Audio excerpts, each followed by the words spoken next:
আসসালামু আলাইকুম শাইখ। ওয়ালাইকুম আসসালাম রহমতুল্লাহ বরকাত।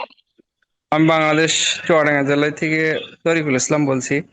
আমার প্রশ্ন বলেন। হচ্ছে, স্বামী স্ত্রীকে তালাক দিলে এই 3 মাসের যে ইদ্যুৎ কাল, ওটা চলমানরত অবস্থায় যদি স্বামী আবার অন্য কোথাও বিয়ে করে, এটা কি তার জন্য ঠিক হবে, মানে জায়েজ হবে কিনা?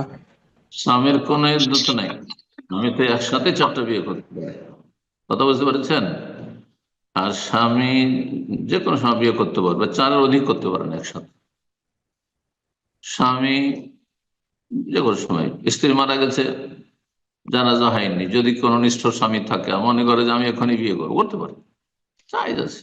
জায়েজের বিষয়টি ভিন্ন। স্ত্রী যেমন ইদ্যত রয়েছে, এক কথায় স্বামীর কোনো ইদ্যত নেই যে তালাক দেওয়ার পরে তুমি এতদিন বিয়ে করতে পারবে না, না, এটা ভুল কথা, এরকম কোনো কিছু নেই। বারাকাল্লাহ। আসসালামু আলাইকুম শাহেখ। ওয়ালাইকুম আসসালাম রহমতুল্লাহ বরকাত। শাহেখ, আমি ঢাকা থেকে বলছিলাম। আমি যে বিষয়টা জানতে চাচ্ছি সেটা হলো, আমাদের এই হানাফি সমাজে, যে দেওবন্দি সমাজে আমি সিরাতের গুরুত্বটা কম দেখেছি। যার কারণে আহ, মানে এছাড়া আহলে হাদিস সমাজেও সিরাতের যে গুরুত্ব সেটা কম দেখেছি, যারা আহলে হাদিস ফলো করে অথবা শায়েকরাও এই ব্যাপারে কম বলে। তো এই ব্যাপারে আমি আপনার মতামত জানতে চাচ্ছি। সিরাত মানে সিরাতুন নবী, নবী সাল্লাল্লাহু আলাইহি ওয়াসাল্লাম জীবনী জি বলছেন। জি জি জি শাহেখ। আমি সালাফি, আমি আহলুল হাদিস, আমি 110টি আলোচনা করেছি পর্ব সিরাতুন নবীর। আর কি লাগে আপনার? জি, কিন্তু আমাদের সিরাত দেশে যেমন সালাফি যারা অনুসারী তাদের যত হয়, একজন একজন করলে বাকিদের পক্ষ থেকে আদায় হয়ে যায়।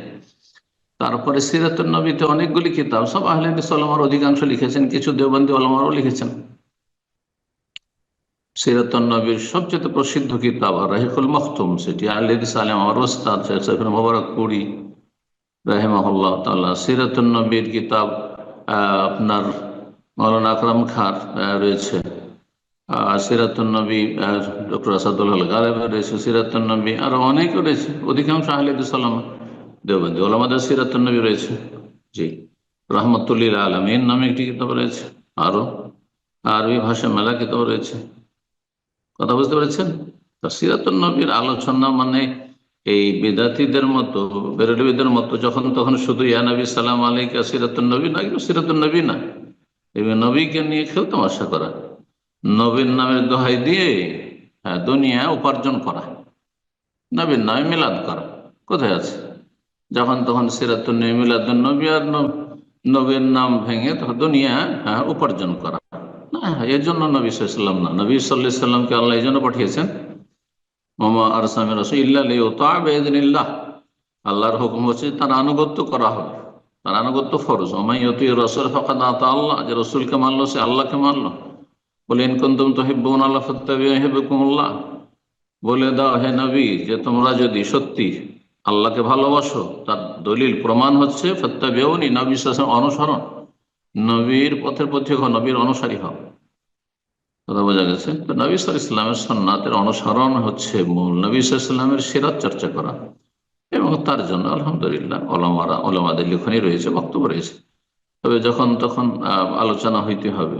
তবে প্রত্যেকটি বিষয়ের আলোচনা আরো বেশি প্রয়োজন রয়েছে। আপনার কথা এতটুকু ঠিক যে সিরাতুন নবীর আলোচনা যতই করবেন তত কম।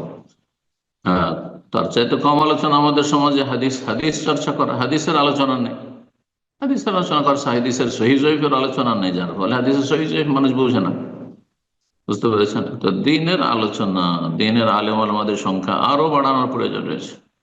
আল্লাহ তৌফিক দান করুন। জি, জাযাকুমুল্লাহ।